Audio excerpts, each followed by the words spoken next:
ప్రజల కోసం చేతనైతే ఈ ప్రాజెక్టుల గేట్లు ఎత్తండి. పార్టీ గేట్లు ఎత్తడం అదే పనిలో రాజకీయాలు చేయడం కాదు. ప్రజల కోసం ప్రాజెక్టుల గేట్లు ఎత్తండి. ఫోన్ ట్యాపింగ్ కాదు, వాటర్ ట్యాపింగ్ మీద దృష్టి పెట్టండి. మీరు చేయాల్సిన పని చేయకుండా ఇవాళ పనికిమాలిన పనులు చేస్తూ ఉన్నారు. సాగర్లో నీళ్లున్నాయి, నాగార్జున సాగర్లో డ్రింకింగ్ వాటర్ కోసం. సింగూరులో నీళ్లున్నాయి, ఎల్లంపల్లిలో నీళ్లున్నాయి, ఉస్మాన్ సాగర్లో నీళ్లున్నాయి, హిమాయత్ సాగర్లో నీళ్లున్నాయి. మరి రాష్ట్ర రాజధానిలో ప్రజలు ట్యాంకర్లు ఎందుకు బుక్ చేసుకోవాలండి? ఇన్ని నీళ్లు చుట్టూతా ఉండంగా ఎందుకు ప్రజలు ట్యాంకర్లు కొనాల్సిన దుస్థితి ఉంటుందో ముఖ్యమంత్రి గారు చెప్పాలా. నేను నిర్దిష్టంగా చెప్తా ఉన్నా, ఇవాళ ఎన్ని నీళ్లు ఉన్నాయో కూడా చెప్తాను మీకు.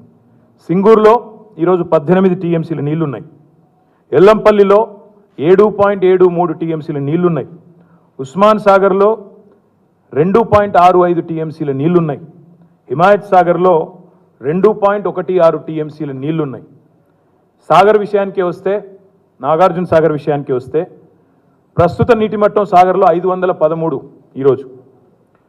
513లో ఉంటే కూడా మనం బ్రహ్మాండంగా దాదాపు 10 టీఎంసీలు డ్రింకింగ్ వాటర్ కోసం తీసుకునే సామర్థ్యం మనకుంది, అక్కడ ఉండే సిస్టమ్కి ఉంది. 513 నుంచి ఒకవేళ 510కి పడ్డా నీళ్లు తగ్గినా 9 టీఎంసీలు తీసుకోవచ్చు. అక్కడి నుంచి MDDL అంటారు, minimum drawdown level. Minimum drawdown level సాగర్లో 505. అంటే ఇంకా MDDL కంటే దాదాపు 8 పైనే ఉంది తప్ప తక్కువ లేదు. అలాంటప్పుడు మరి ఈరోజు సాగర్లోనే దాదాపు ఒక 14-15 టీఎంసీల నీళ్ళు తీసుకునే అవకాశం ఈరోజు ఉంది కృష్ణా జలాల నుంచి. నిజం చెప్పాలంటే కొన్ని సందర్భాల్లో గతంలో ప్రభుత్వాలు MDDL కంటే ఇంకా 10 కిందికి పడ్డా, 505 నుంచి 495కు పడ్డా ఎమర్జెన్సీ పంపింగ్ కూడా చేసి ప్రజల గొంతెండకుండా కాపాడిన నేపథ్యం గతంలో ప్రభుత్వాలు చేసినాయి. మేము చేసాం, ఇతరులు కూడా చేశారు. ఈ ప్రభుత్వానికి మాత్రం ఆ తెలివితేటలు కూడా లేవు. వాస్తవం ఏంది? KRMBకి ప్రాజెక్టులు అప్పచెప్పారు, నాగార్జున సాగర్ అప్పచెప్పారు. ఇవాళ అక్కడ నీళ్లు తీసుకోవాలంటే ఢిల్లీ వాడి ముందు బిచ్చం అడుక్కున్నట్టు నీళ్ల కోసం కూడా, తాగునీళ్ల కోసం కూడా అడుక్కునే దుస్థితి తెచ్చింది రేవంత్ రెడ్డి ప్రభుత్వం. వాళ్ళని బతిలాడుకోవాల్సిన పరిస్థితి వచ్చింది. సాగర్లో మేము డిజైన్ చేసాం, మేము అందరం పోయి చూసినాం. మా టీం మొత్తం పోయాం మేము సుంకిశాలకి. తలసాని గారు, వివేక్ గారు, గోపి గారు, గాంధీ గారు, మొత్తం నగర ఎమ్మెల్యేలు, డిప్యూటీ స్పీకర్ ఆనాడు పద్మారావు గారు, అందరం కలిసిపోయినాం. ఒక 4-5 ఏళ్ల కిందట సుంకిశాలలో డెడ్ స్టోరేజ్లో కూడా మనకి నీళ్లు తీసుకునే విధంగా ఒక ప్రాజెక్టును డిజైన్ చేసి అది దాదాపు 75-80% పూర్తయింది ఆ ప్రాజెక్టు. ఈయన దృష్టి పెట్టింటే, 2-3 మంత్స్ ఈ ప్రభుత్వం దృష్టి పెట్టింటే ఈ ఎండాకాలం లోపల పూర్తయ్యేది. డెడ్ స్టోరేజ్ నుంచి కూడా నీళ్లు తీసుకునే కెపాసిటీ ఉండేది. ఆ పని కూడా చేయలేదు, పట్టించుకోలేదు. పనికిమాలిన రాజకీయాలు తప్ప ప్రజల కష్టాలు లేదు.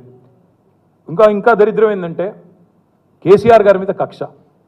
కాళేశ్వరాన్ని ఒక విఫల ప్రాజెక్టుగా చిత్రీకరించాలి. వచ్చిన మొదటి రోజు నుంచి పట్టుకున్నారు. కాళేశ్వరం కొట్టుకొని పోయింది, కాళేశ్వరం మొత్తం స్కాము, కొట్టుకపోయింది, లేనేలేదు, మేడిగడ్డ మేడిపండైంది అని చెప్పి నోటికొచ్చినట్టు మాట్లాడినారు, విషప్రచారం చేశారు.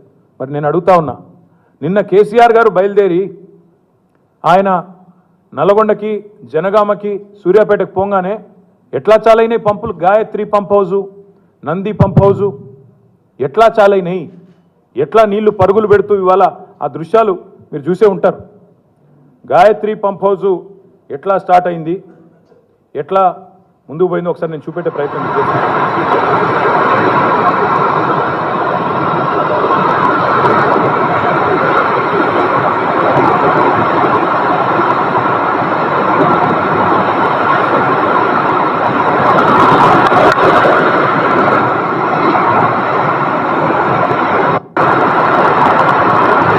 ఒక్క పంపు